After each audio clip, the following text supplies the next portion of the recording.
Olá, seja muito bem-vindo, bem-vinda a mais startupeiros. Olha só, pensando no dia a dia do profissional da saúde, otimização do tempo, redução de até 70% no índice de perda financeira mesmo, quando há uma desistência de um paciente sem justificativa. Esta é a Agendarte que veio trazer essa solução para a dor de mercado. Vamos conhecer o Felipe, que é o CEO, e vai explicar tudo sobre esse processo. Vamos junto. Já estou aqui com o Felipe Napoli, da Agendarte. Seja muito bem-vindo aos Startupeiros, Felipe. Obrigado, Lene. É um prazer receber vocês aqui. O prazer é nosso. Conta pra gente, o que é a Agendarte no mercado?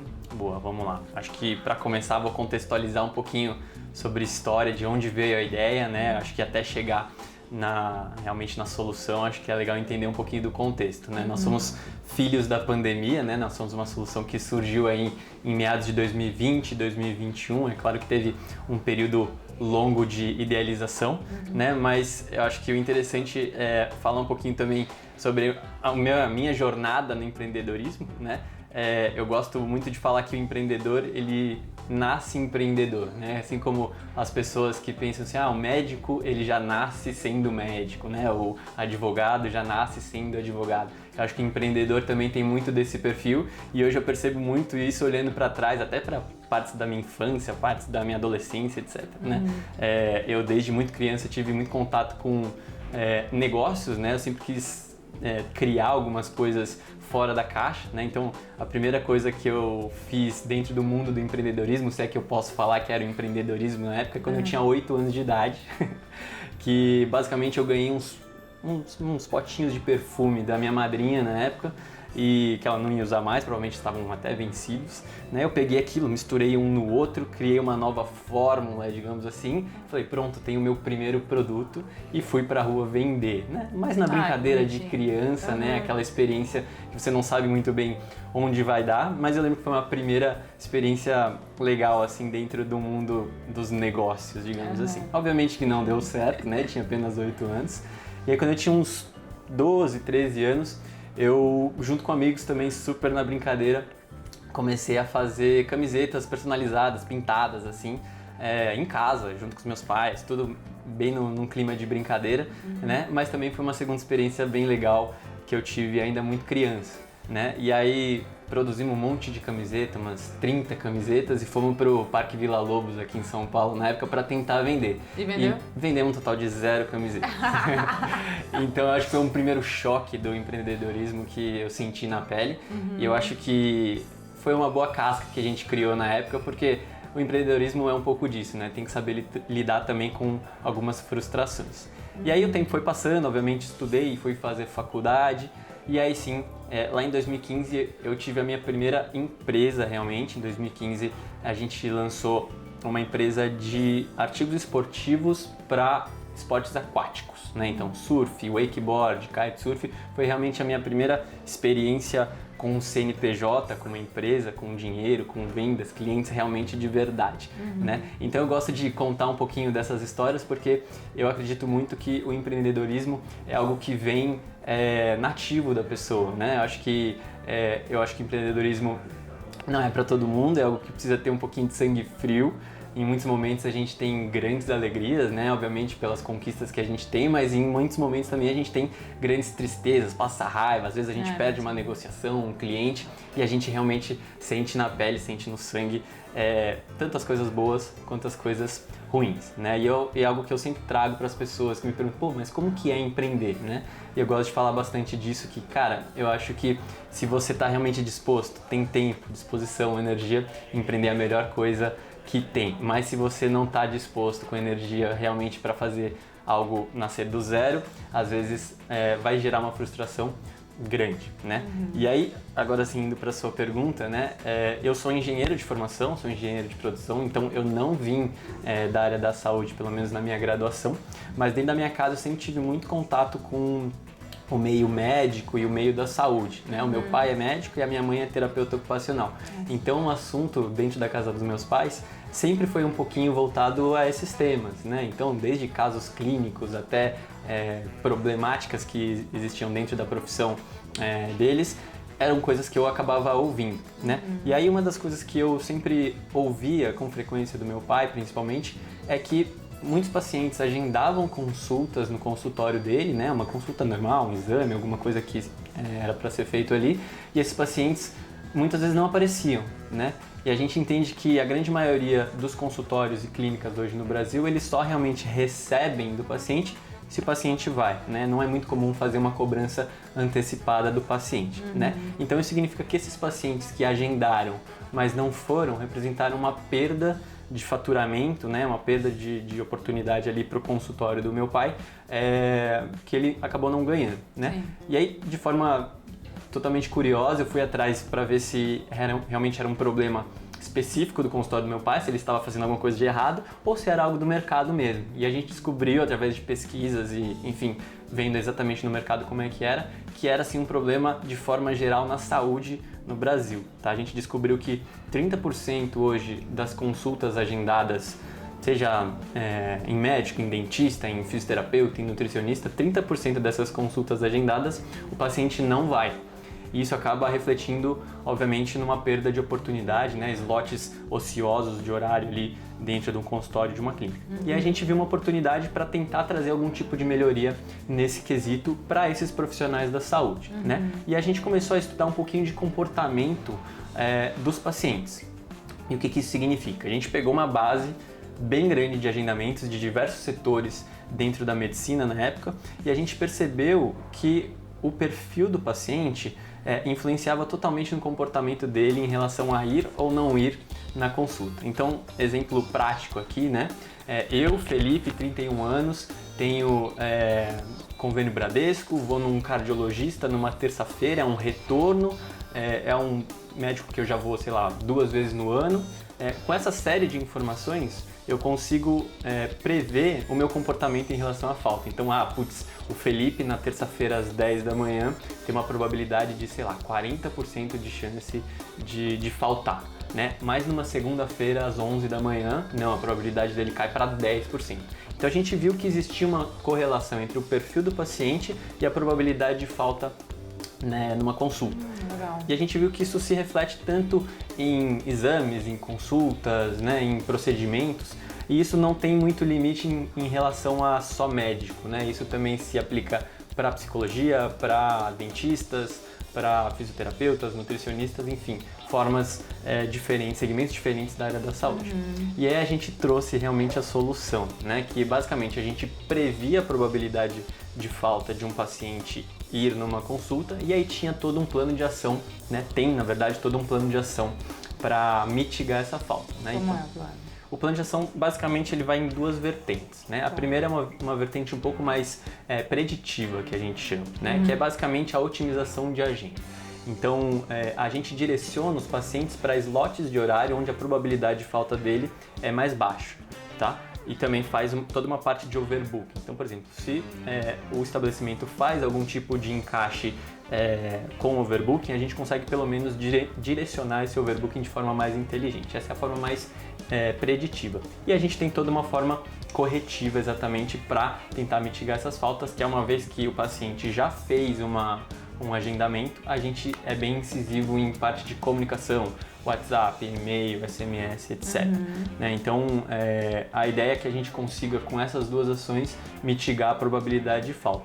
E o resultado, Lene, é super legal, na verdade, que a gente consegue reduzir em até 70% o no-show de pacientes nesses estabelecimentos, né? Então, se a gente está falando de uma média Brasil de 30% de absenteísmo, a gente consegue reduzir mais ou menos 2/3, ali cai para uns 10%, o que é um resultado bem bacana, uma vez que o faturamento entra direto ali, o faturamento que seria perdido, né? Nossa, que legal, Felipe. Pelo que eu percebi, vocês trabalham com mapeamento e personalização também desse tipo de serviço, né? E qual processo se deu para o software ou essa parte mais tecnológica mesmo de base? É um aplicativo que tem todas essas coordenadas? É fácil para a pessoa baixar, ter acesso a ele? Como é que funciona? Legal. Então, funciona de algumas maneiras. Basicamente, a gente é um software, né? Como você falou, a gente é um SaaS que se adequa a diferentes tipos de cliente, digamos assim, né? Então a gente tem o produto voltado para o pequeno, digamos assim, que é mais um comportamento B2C, que a gente considera, que é o quê? É o profissional autônomo, que é o consultório, que é uma clínica pequenininha,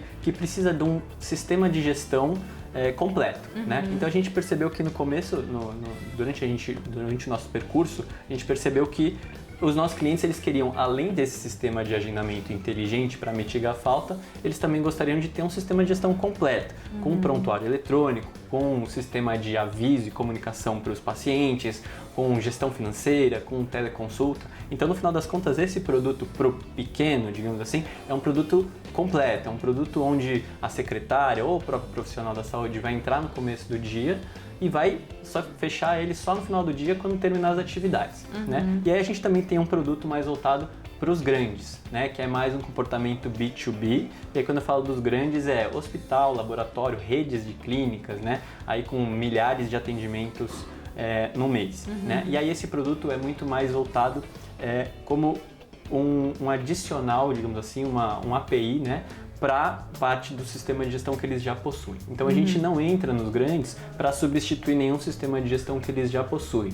Então se eles trabalham com outra marca, outra companhia, a gente basicamente acopla no sistema deles e traz aí os benefícios desses planos de ação de redução de faltas. Parabéns pela ideia, essa atividade também dela. Agora, a figura do investidor, os aportes, rodadas, acontece de uma mesma maneira como qualquer outra startup ou teve suas diferenças para vocês? Sim, na verdade a gente roda hoje 100% bootstrap, então a gente não teve investimento, né? Teve algum momento da nossa jornada que a gente abriu rodada, mas eu acho que a gente não estava com maturidade suficiente para apresentar, e eu acho que foi um processo, inclusive, muito positivo que a gente vivenciou, porque a gente percebeu que a gente precisava, de alguma forma, pivotar o nosso modelo. E foi basicamente o que a gente fez, e a partir do momento que a gente mudou de estratégia, a gente viu que as coisas engrenaram muito mais.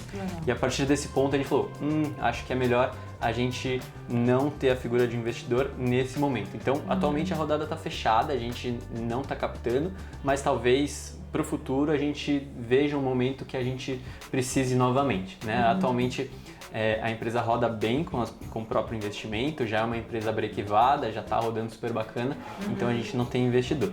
Mas acho que é legal citar alguns processos que a gente viveu nesses anos que não são de investidor, mas de aceleração. Né? A gente passou por 2 processos de aceleração no ano passado, que foram muito interessantes.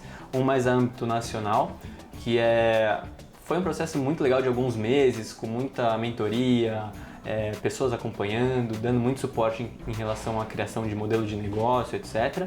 E outro um âmbito mais internacional, né? Que foi um programa que basicamente tinha uma seleção das startups e a gente foi uma das 15 selecionadas para ir para os Estados Unidos para ficar num processo de imersão durante uma semana, que foi super legal para também entender um pouquinho do mercado internacional, que é algo que a gente tem a longo prazo como plano.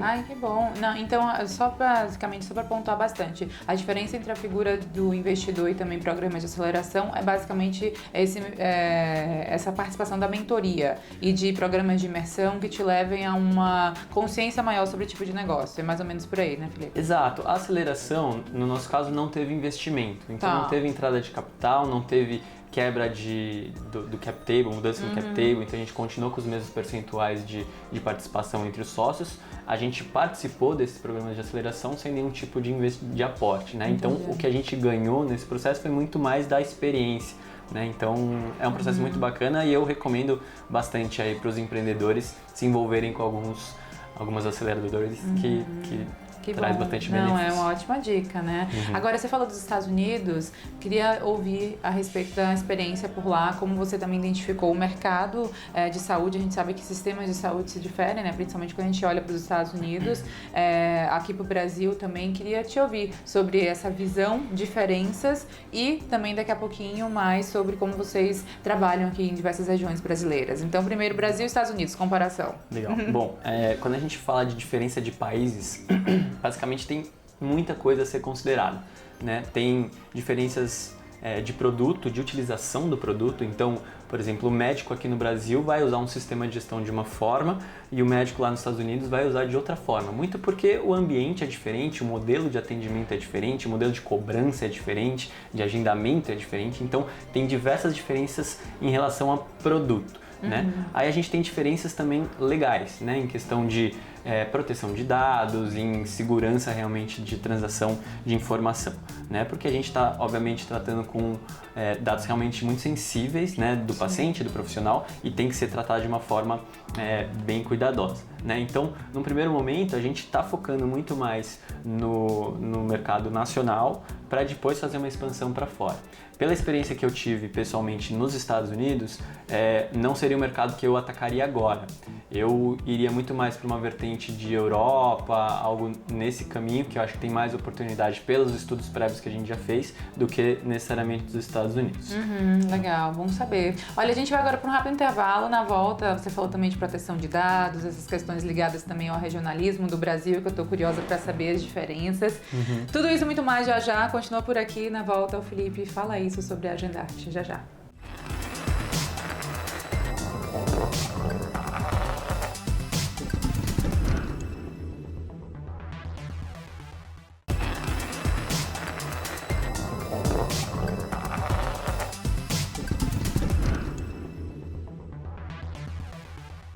Estamos de volta. Felipe, no bloco anterior a gente falou sobre diferenças Brasil-mundo, principalmente campo dos Estados Unidos. E agora, olhando para o cenário do México, diferenças regionais que a gente sabe que o Brasil tem, Nordeste, Sudeste, como ficam as regiões em termos de atendimentos para vocês? Boa. Bom, a gente atua de forma bem ampla no Brasil, né? Então, obviamente que nossas campanhas, nossa atividade de marketing e vendas é bem distribuída no Brasil todo, né? Então, a gente não tem uma centralização de, vamos atacar o cenário do estado de São Paulo. Não, a gente realmente atua de forma generalista, né? E não tem tanta diferença, pelo menos de utilização do produto entre regiões, né? Eu acho que a grande maioria dos nossos clientes, obviamente, se concentra nas regiões onde a concentração populacional é maior. Então, meus maiores mercados são São Paulo, Minas, Rio, né? Mas por um motivo óbvio, né? Onde tem mais profissionais da saúde, então eu vou praticamente ter mais clientes, né? Hoje a gente está com cerca de 1.500 clientes, né? Os grandes geralmente ficam mais concentrados aqui, região sul e sudeste, mas eu tenho bastante cliente também nordeste, norte, principalmente mais para a área de profissionais autônomos que trabalham ou em clínicas pequenas ou realmente de forma autônoma sozinho, né? Então, mais de uso mesmo eu não consigo identificar muita diferença. Né?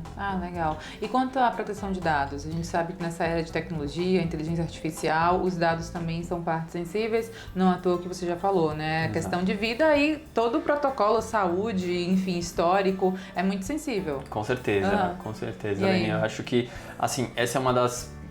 eu digo que é a prioridade número 1 nossa aqui dentro do Agendarte, porque realmente a gente sabe que a gente está lidando com dados extremamente sensíveis, né? Então, eu pego dados, né, no sistema basicamente pega dados do agendamento, dados do paciente, mas se você for olhar mais ao fundo, a gente pega dados de prontuário eletrônico, então toda a parte de diagnóstico, toda a parte de laudos, prescrições, acabam entrando também dentro do nosso sistema. Então são dados extremamente sensíveis que a gente tem que tomar todo cuidado. O que a gente faz atualmente, né? A gente tem toda uma parte de suporte, de assessoria de uma equipe jurídica externa que faz toda a parte constantemente de adequação do nosso produto para ser totalmente seguro. Né? Então, desde ajustes contratuais, né? Então, termos e condições, privacidade do sistema, até partes realmente de uso do sistema. Aqui não pode ter um botão, aqui não pode ter isso, aqui tem que ter alguma coisa que proteja os dados. Aí, obviamente, que entra mais ao fundo nesse dado, que é toda a parte de transação de dados. Então, dados encriptografados, né? Banco de dados realmente seguro, de forma que não possibilite vazamento de dados, né? Então, é algo que a gente tem uma área específica olhando para isso, não só dentro do Agendarte, mas também com essa assessoria externa, que constantemente está olhando para melhorias, mudanças, necessidades que a gente precisa fazer dentro do produto para manter tudo bem seguro.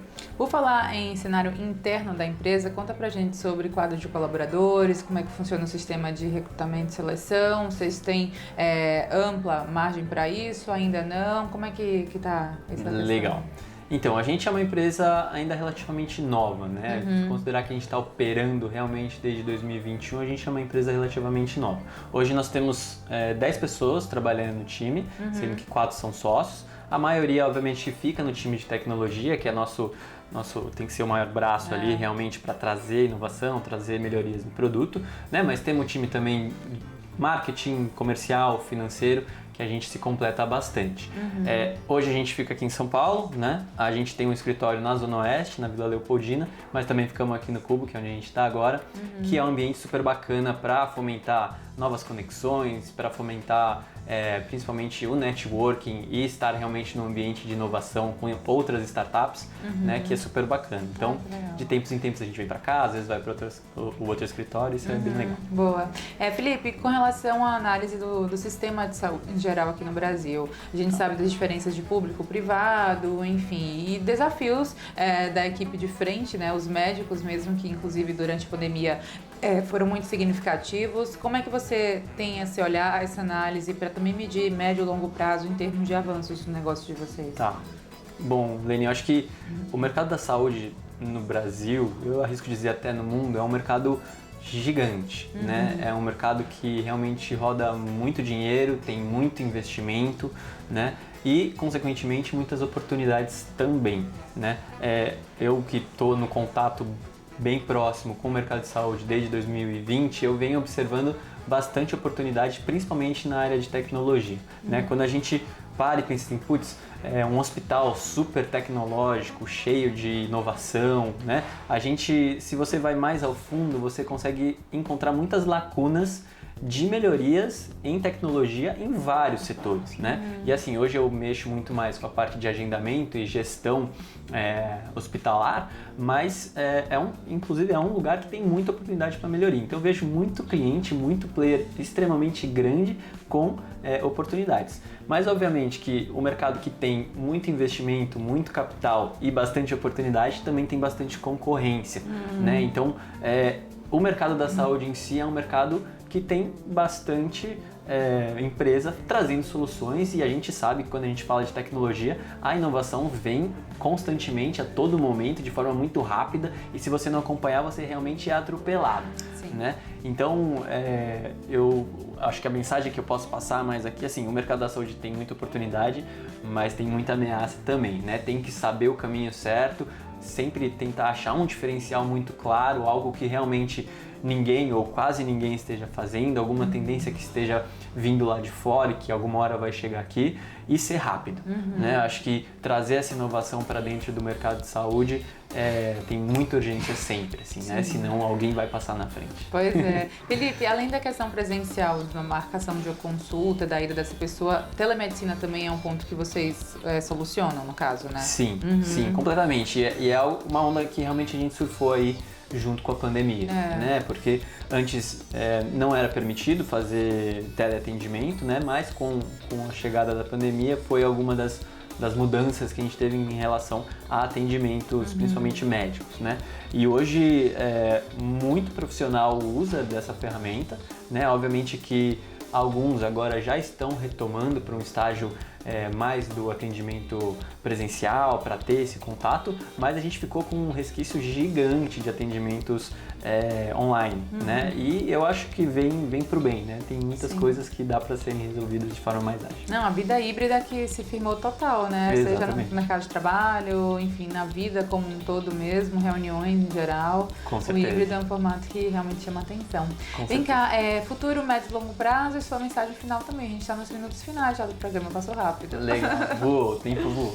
Bom, a visão a longo prazo, Leni, assim, a gente está muito focado nesses dois segmentos que a gente está seguindo, tanto o B2C, que já caminha super bem, assim, desde 2021, com um crescimento constante aí de uns 15% ao mês, que é um resultado bacana, mas a gente está focando muito também no B2B. Então a gente quer chegar muito nessa parte dos hospitais, dos laboratórios, cada vez mais trazer a nossa inovação, a nossa solução para esses players. Então, acho que o grande foco aí para os próximos meses e anos é realmente alavancar a parte do B2B. E eu acho que basicamente isso, assim, né? Acho que a mensagem que eu deixo no final aqui é uma jornada incrível, empreender está sempre me surpreendendo a cada dia, por mais que eu esteja desde 2015 aí nesse mundo, e eu fico muito feliz estar recebendo vocês aqui e contar um pouquinho da nossa história. Bom, nós que agradecemos. O brilho no olho é inconfundível com relação a falar, né, o que a pessoa ama. E fica claro, parabéns pelo trabalho de vocês, sucesso cada vez mais e conte com a gente aqui sempre no canal Empreender. Fechado, muito obrigado. Obrigada. Viu? E para você que nos acompanha também, muito obrigada sempre pela companhia, audiência. Lembro que o programa também fica disponível no YouTube do canal Empreender. Até a próxima.